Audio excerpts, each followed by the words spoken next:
Hey everybody, this is John. Welcome to the free video. Probably the biggest news today was earnings on CMG. We'll take a look at the stock market here as well. So CMG closed at $589.93, and then so far after hours is up a pretty healthy amount, trading at $647. So now the question is where can it go tomorrow? I actually think we're going to come up and test this voodoo fire line. These voodoo lines have been very prominent with CMG. You can see over here we've got some of the minor levels, and we've been hugging this $599.27 level for a long time. This has been a great one to sell spreads across as it kind of exploded here on a squeeze. Okay, you can see that tree line spent about a week consolidating there before it continued to the snow line, and now essentially it's going to be exploding up to the fire line. For tomorrow, on any openings there, you can sell call credit spreads healthily above the fire line, and then of course put credit spreads below.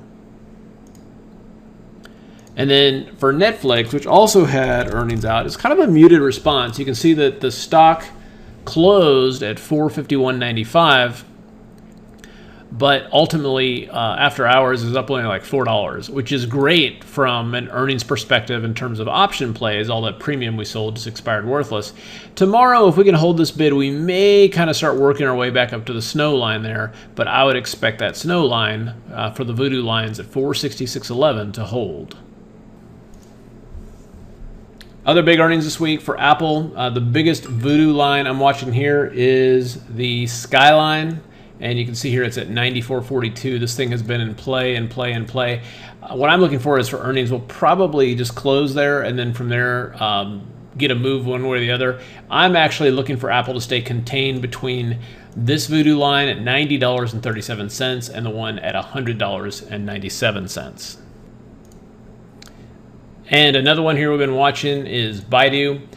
Very typical of Baidu to kind of get pinned at monthly expiration on a key voodoo line here. You can see the 191.23 level coming into play here, coming back down to the snow line at 182.14. Then we got resistance, we got resistance, we got resistance, we got resistance, we got resistance, and finally we're able to blow through that. At this point, I'd buy any pullbacks on Baidu for a run into the voodoo tree line at 205.92. And then one of the most important levels that I'm watching on the spiders are these two snow lines on the voodoo lines, the 195.43 support, which you can zoom in and see here on the daily chart, and then the 199.91 resistance. You can see right now we're essentially topping off at 198.20.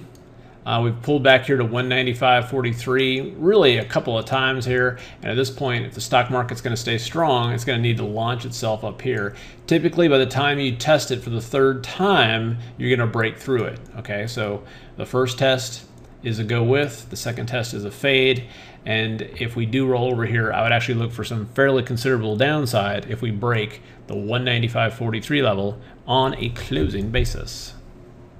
And last but not least, for those of you interested in other investing strategies and other tangible assets, real estate happens to be one of my favorite one of those. And I think I've talked about that quite a bit, where if any, taking profits out of the market, putting them into farmland, and especially rental properties are always good. I remember buying my first rental property in college, and I used a Discover card as a down payment, which was interesting. That was how I learned about real estate. These days, when I have real estate questions, I ask Marcus. And Marcus is going to be holding a free webinar this coming Tuesday, July 22nd at 8 o'clock East Coast time, which is 7 o'clock Central.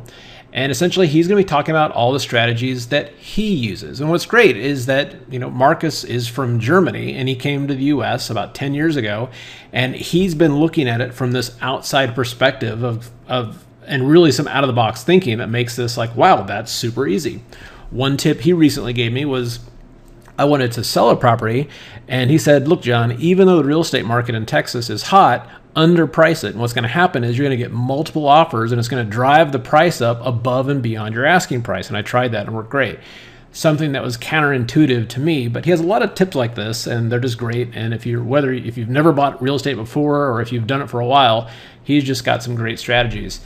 You can put in your first name here, your email, click on this register now button, and you'll get access to this free webinar, and you'll have the information sent to you. And again, it starts Tuesday, July 22nd at 8 o'clock East Coast time, which of course is 7 o'clock Central. Looking forward to seeing you guys there.